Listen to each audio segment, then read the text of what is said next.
ईश्वर केउठी थांती, मंदिर ना घर ना मनरे।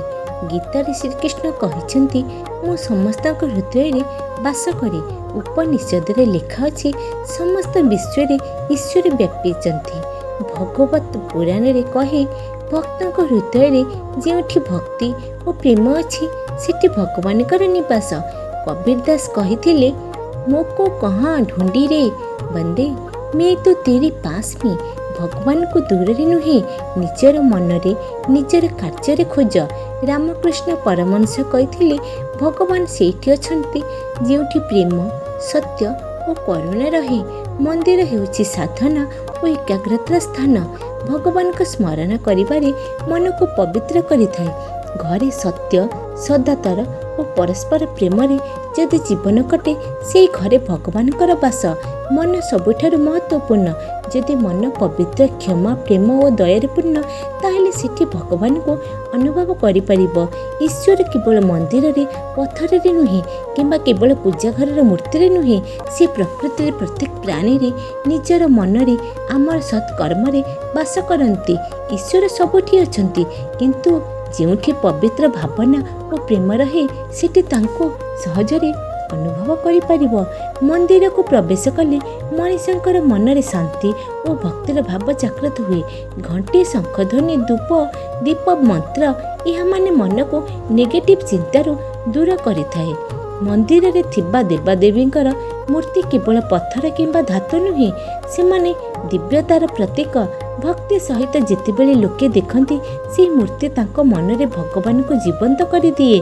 आरती रे दीपर आलोक घंटीर शब्द मंत्रर उच्चारण सब मिसी मन को शांत एकाग्र और भक्तिमय करिथाए।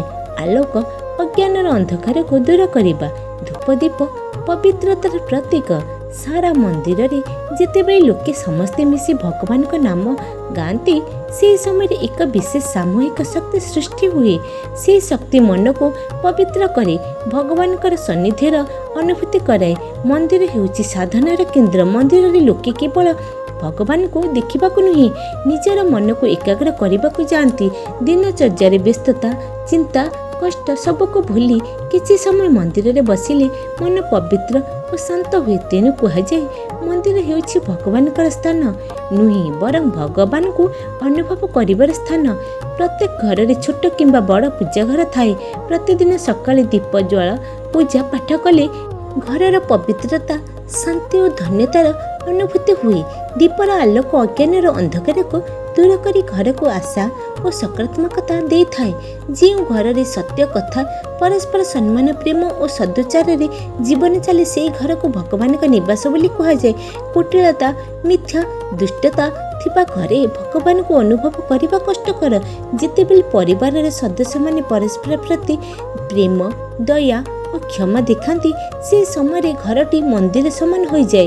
घरे ही परिवार प्रभु अर्थात परिवार सत्य सम्मान और प्रेमर भगवान को देखा मिले। घरे पूजा बेले केवल फूल फल पानी देवर सीमित नुहे, भल काम करवा वृद्धों को सम्मान अतिथि को भगवान सम्मान मानी सेवा करवा यही सब मध्य घरे भगवान पूजा।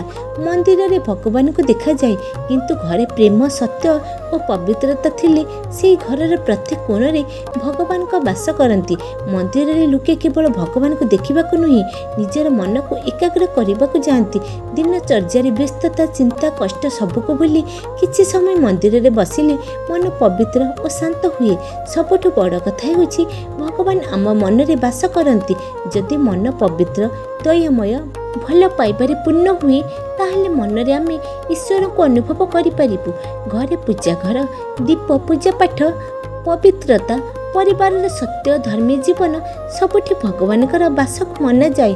घरे ही परिवार प्रभु बोली कहा जाए। जदि यही कथाटा आपन को भल लगे तेबे सब्सक्राइब करंतु, लाइक और शेयर करंतु।